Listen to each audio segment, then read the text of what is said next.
Wednesday, February 6, 2019 sends. Chuck Schumer, DNY, and Bernie Sanders, I, Vermont, have a bright idea. No, not their idea about stopping companies doing stock buybacks. That's drivel. They've forgotten that people don't invest in something in order to grow the economy and make America a better place, but to get back more than they put in. Wednesday, February 6, 2019 bonuses for Facebook employees will now hinge on how efficiently the company tackles issues like fake news and hate speech on the platform.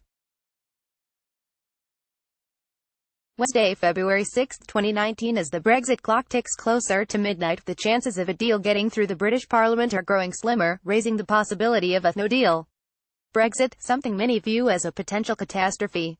In January, United Kingdom Prime Minister Theresa May's tentative agreement with the European Union was defeated by 230 votes in the House of Commons, a historic margin that made it the largest defeat of a government-backed bill in modern British history.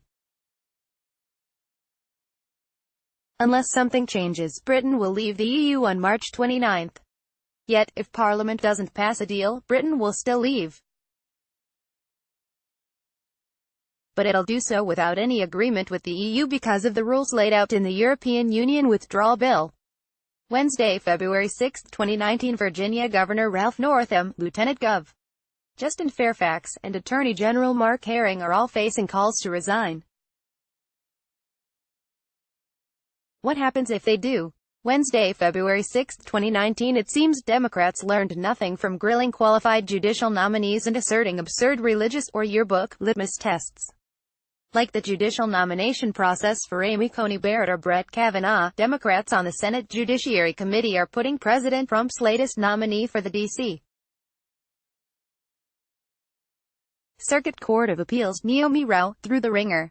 Wednesday, February 6, 2019 President Trump said Wednesday that the Islamic State's territories in Syria and Iraq will be reclaimed by next week.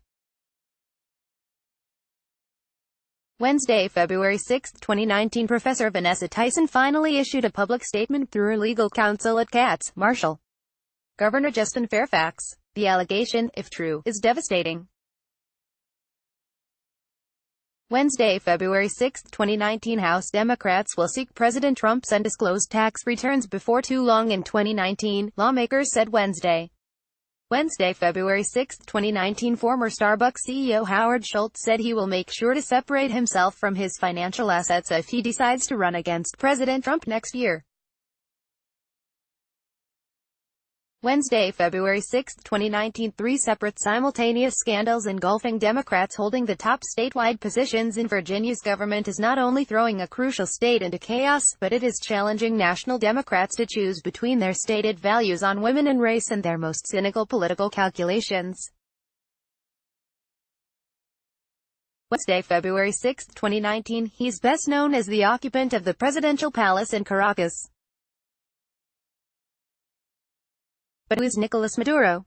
Wednesday, February 6, 2019 The Atlantic's Jamel Hill made a none too subtle joke this week about assassinating President Trump, just in case you were wondering whether ESPN was mistaken to part ways with her in 2018 after she made similarly stupid comments about the president.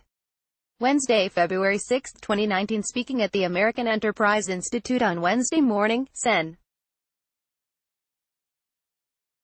Ted Cruz, R. Texas, had plenty to say about how the Senate had abdicated its authority on foreign policy to the president. Cruz is right, and now it's time for the Senate to do something about it, including when it comes to trade. Wednesday, February 6, 2019 Democrats have found themselves in a much tougher position than they were in last weekend. Wednesday, February 6, 2019 The House Intelligence Committee voted Wednesday to release transcripts from its Russia investigation to Special Counsel Robert Mueller. Wednesday, February 6, 2019 In a year when the entire General Assembly is up for election, this set of disasters for the Democrats is truly unprecedented. And every last bit of it is self-inflicted.